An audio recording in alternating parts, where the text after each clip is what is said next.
yang coba kita amati ya, entah diri kita sendiri atau keluarga kita atau mungkin masyarakat sekitar. Seseorang yang mungkin ketika imannya lemah, kemudian jatuh kepada banyak dosa dan maksiat, itu pasti pikirannya apa?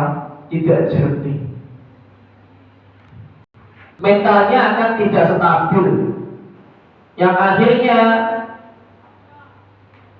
dia akan bingung memilih mana yang tepat dalam mengambil keputusan, dalam menjalankan sesuatu.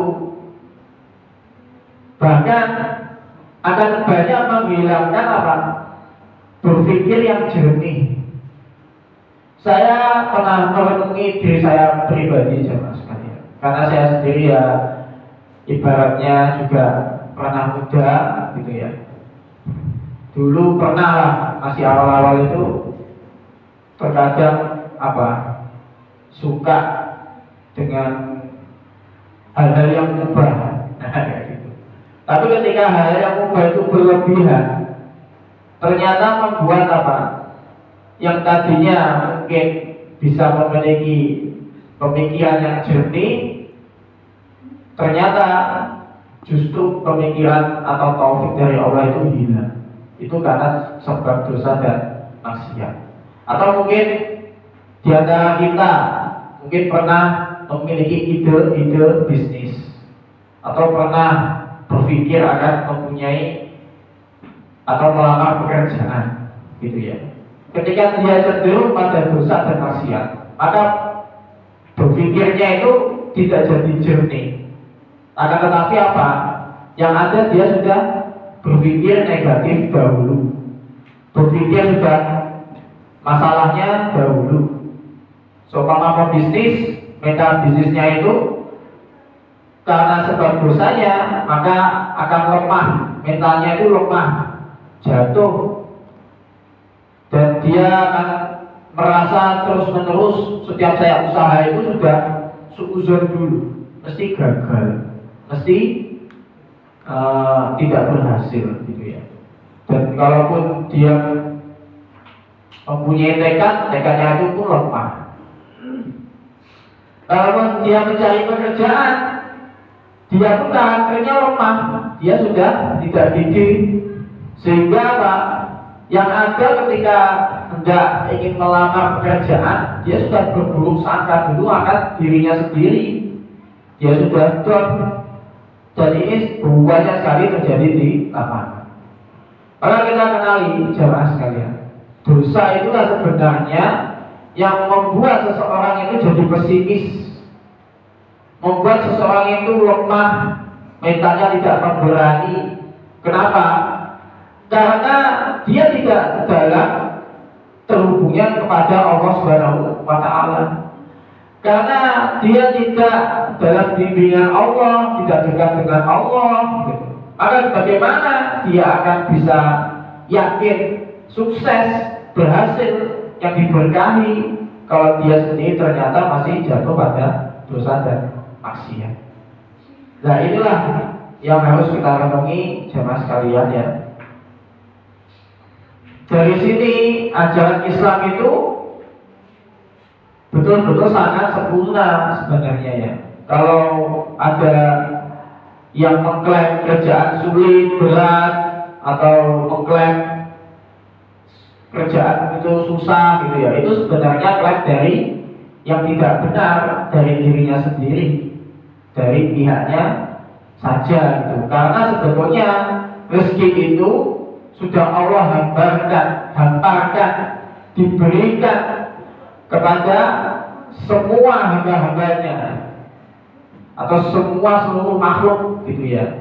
Entah mau mukmin, entah kafir, semua itu akan diberi oleh Allah Subhanahu wa Ta'ala rizkinya. Hanya saja yang membedakan apa? Seseorang yang soleh, yang beriman kepada Allah Subhanahu wa Ta'ala, maka dia mencari rezeki itu dalam bimbingan Allah Subhanahu wa Ta'ala. Ini sebenarnya sedikit menjawab pertanyaan tentang Pak Agus kemarin ya. yang mengenakan diri sendiri. Ya mungkin ini dari versi saya Pak Agus. Nanti bisa lebih jelasnya langsung ditanyakan ke Ustaz Arif kalau mungkin waktu ketemu atau seorang di monggo. Kalau dari saya Pak Agus, sebenarnya ciri-ciri orang itu sudah tidak mengandalkan diri sendiri, dia itu akan senantiasa setiap aktivitasnya itu dimulai dengan apa?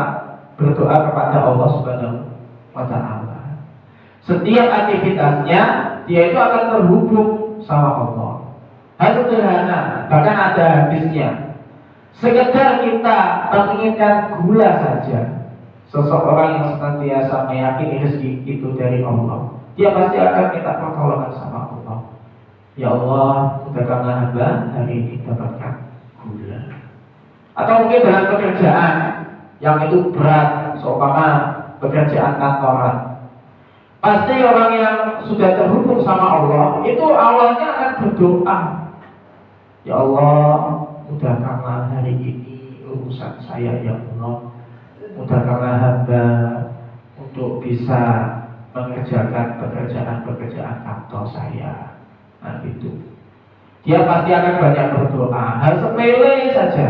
Ketika di jalan, dia selalu terhubung sama Allah. Dia banyak istighfar.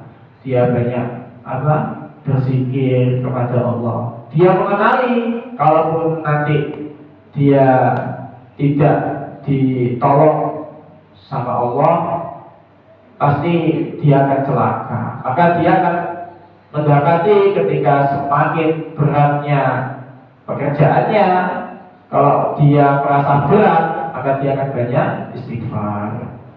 Ketika dimudahkan, dia akan banyak bersyukur.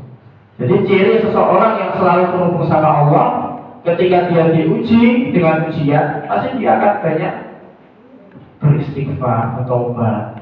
Sedangkan ketika dia banyak diberi kenikmatan, maka dia akan banyak bersyukur.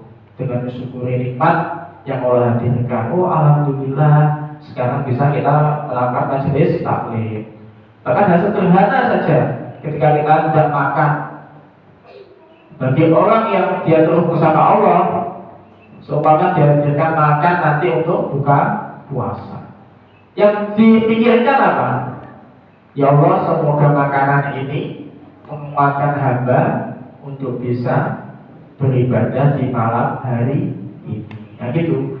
Dari awal itu sudah senantiasa dimunajatkan kepada Allah Subhanahu wa Ta'ala. Kalau ingin lebih jelasnya, bayangkan ketika zaman Rasulullah SAW, di mana para sahabat itu perang Badar ketika puasa Ramadan. Kalau yang ditinggikan jasa, paham ya? Jadi setiap kita itu ada ruh, ada jasa. Kalau yang dipikirkan jasa, atau kalau kita gampangnya sekarang itu pakai otak kiri, kuat nggak? Pasti nggak kuat. Tapi ketika yang ditinggikan ruhnya, yang dimana dia selalu terhubung sama Allah, minta pertolongan sama Allah, dia yakini saya tidak akan bisa berperang kecuali dengan kekuatan yang Allah berikan. Pasti dengan dia berdoa seperti itu, dan itu tulus karena Allah, pasti akan Allah berikan kekuatan. Maka orang yang senantiasa terhubung sama Allah, kuatnya itu bukan kuat jasad, tapi kuatnya adalah kuat rohani, ruhnya. Seperti sedikit cerita tentang mungkin kayak Ustaz Thalibul Hadi.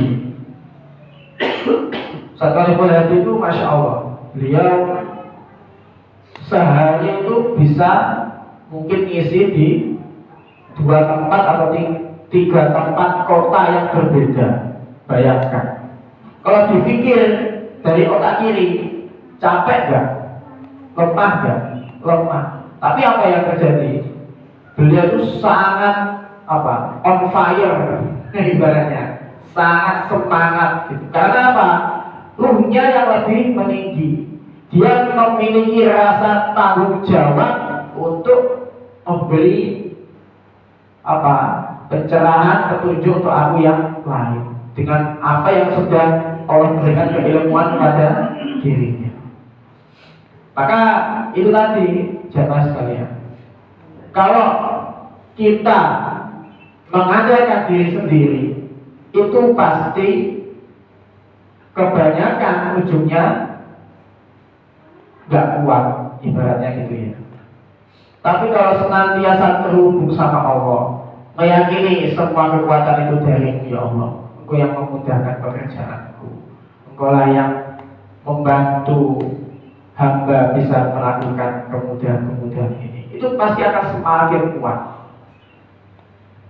Seperti contoh lagi, kalau pernah mendengarkan kajiannya Ustaz Arifuddin di Mahabatullah, bayangkan beliau sendiri Ustaz Arifuddin ketika mempersiapkan kajian pada subuh itu bisa jadi malamnya tidak tidur, tak pakai otak kiri, capek kan? Capek. Tapi ketika habis subuh beliau mengisi sangat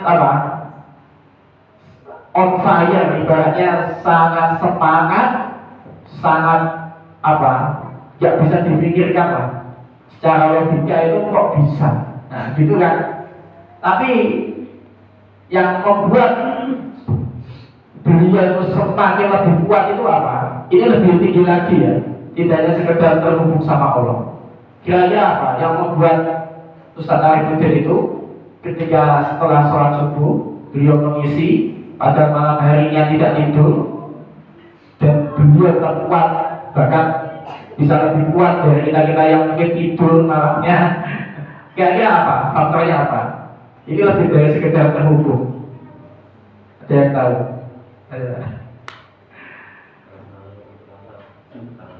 Ya, benar. Jadi seseorang, apalagi kalau dia sudah merasakan mahabbatullah, cinta tinggi kepada Allah, itu fisiknya akan dikalahkan dengan rasa cintanya kepada Allah Subhanahu wa Ta'ala. Itu pun yang saya masih belajar di situ, jemaah sekalian. Ya semoga kita dimudahkan.